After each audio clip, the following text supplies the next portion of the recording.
2019년 직장 내 괴롭힘 금지법이 시행이 된 이후에 적지 않은 시간이 흘렀습니다. 통계 조사에 따르면 그 법이 시행된 이후에 갑질 사례 횟수는 점점 감소하는 모습을 보였지만 갑질이 심하다는 응답은 별로 줄어들지 않았다고 합니다.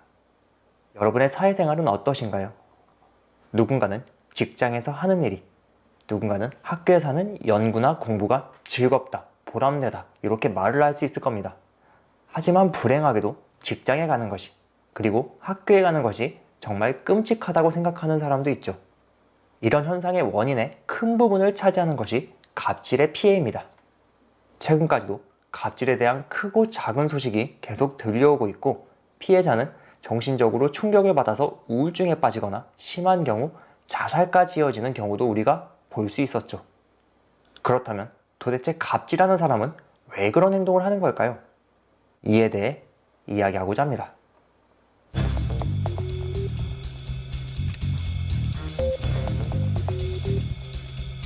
우선 우리가 이야기하는 갑질의 범위를 한번 명확하게 정리해 볼까요? 직장 갑질 129에서 2019년 발표했던 분석 자료를 살펴보면 갑질 유형을 다음과 같이 정리하고 있습니다.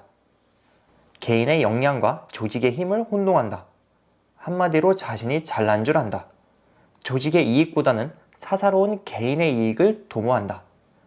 을을 하인 부리듯 대하며 을이라면 손윗 사람에게도 반말한다. 자신의 과오를 을에게 떠넘긴다. 배경에 대한 설명 없이 무조건 따르기만을 강제한다. 부탁할 때는 비굴하게 굴기도 하지만 도와줄 때는 끊는다. 이 내용을 읽을 때 여러분의 마음속에서는 어떤 감정이 일어나셨나요?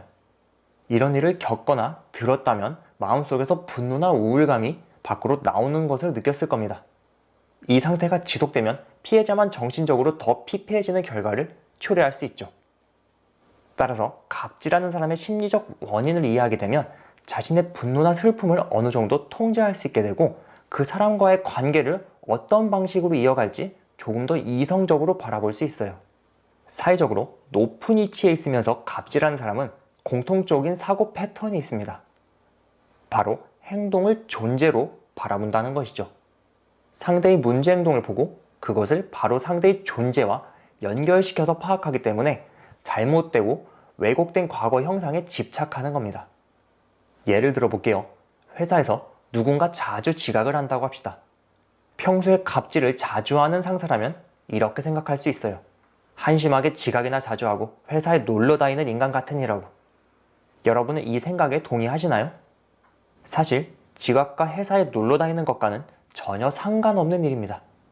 성급한 일반화를 넘어서서 잘못된 사고로 도출된 말도 안 되는 결론인 것이죠. 이러한 사고 유형은 가정에서도 생길 수 있는데요. 바로 자녀의 문제 행동을 보고 자녀의 존재를 부정하는 경우입니다. 예를 들면 내가 너를 낳아서 키워줬는데 너는 왜 그렇게 공부를 못하니? 어디 나가서 내 자식이라고 하지 마라. 이런 경우죠. 즉, 갑질하는 사람은 공통점이 있습니다. 바로 빠르게 상대방을 파악하려 한다는 거예요. 이때 이 판단은 대개 상대방 존재 자체에 대한 부정적인 판단이죠. 실제로 회사에서 상사에게 이런 말들을 들은 사람이 있을 겁니다. 네가 그러니까 계속 승진을 못하는 거야. 모르면 그냥 내가 시키는 대로 해. 넌 도대체 잘하는 게 뭐니? 하지만 이런 상사는 집단 내에서 영향력이 크지도 않을 뿐더러 리더십도 당연히 적을 수밖에 없습니다. 본인만 모르는 거죠. 안다고 해도 그 잘못을 자신이 아닌 상대방에게 넘겨 자기 방어를 해야 되기 때문에 이러한 행동은 계속 반복되고 악순환은 끊임없이 이어지게 됩니다.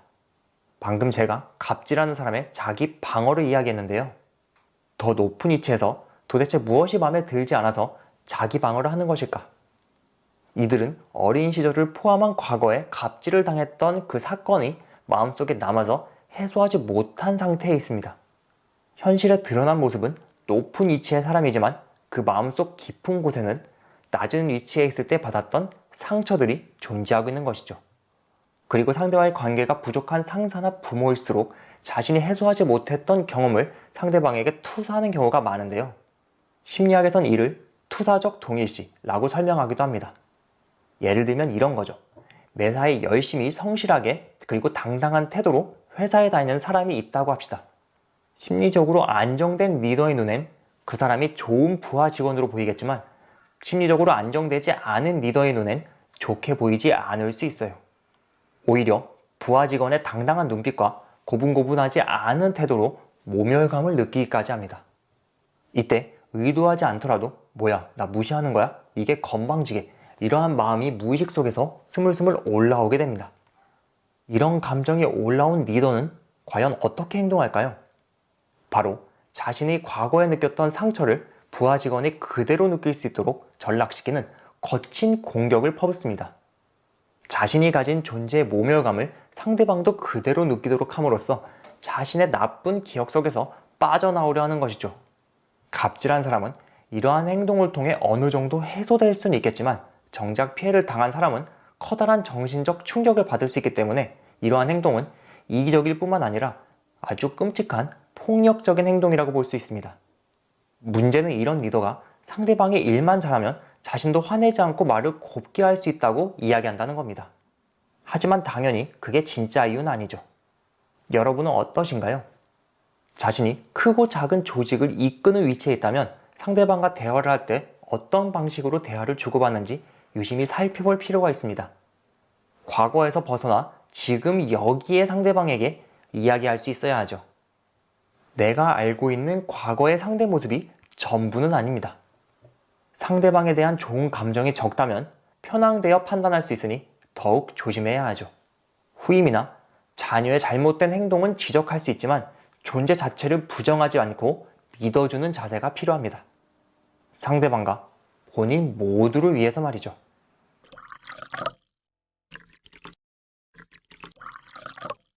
어려운 사람과 대화 후 텁텁한 입을 상쾌하게 해주는 동시에 충치까지 예방해주는 그런 치약이 있다면 참 좋겠죠.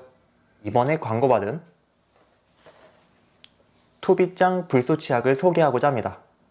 저도 이 제품을 약 한 달간 이렇게 사용을 해봤는데요. 입안이 상쾌해지는 것과 이가 더 매끄러지는 것을 느낄 수 있었습니다.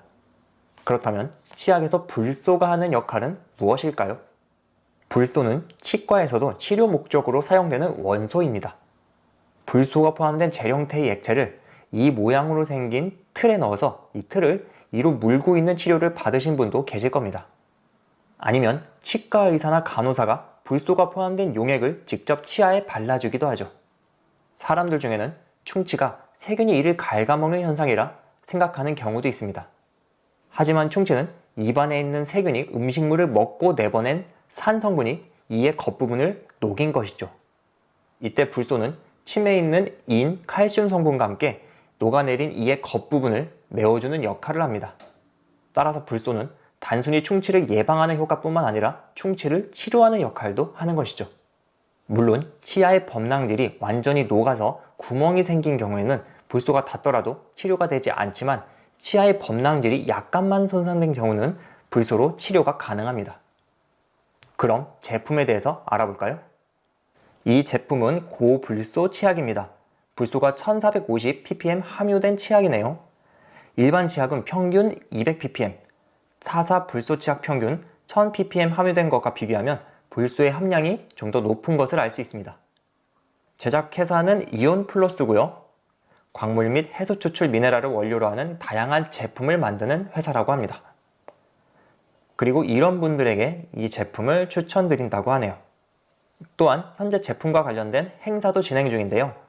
제품을 구입 후 포토 상품평을 남겨주시면 제품을 하나에서 3개까지 더 드리는 것과 런칭 기념으로 3+1 그리고 5+2 행사도 진행 중이라고 합니다. 앞에서도 소개해드렸듯이 불소는 충치 예방에 필요한 원소이고요. 인체에 해가 될 수 있는 물질들은 다음과 같이 첨부하지 않았다고 합니다. 구강 내 상쾌한 느낌과 충치 예방 및 치료까지. 이 투빗장 불소 치약으로 한번 경험해보는 건 어떠신가요?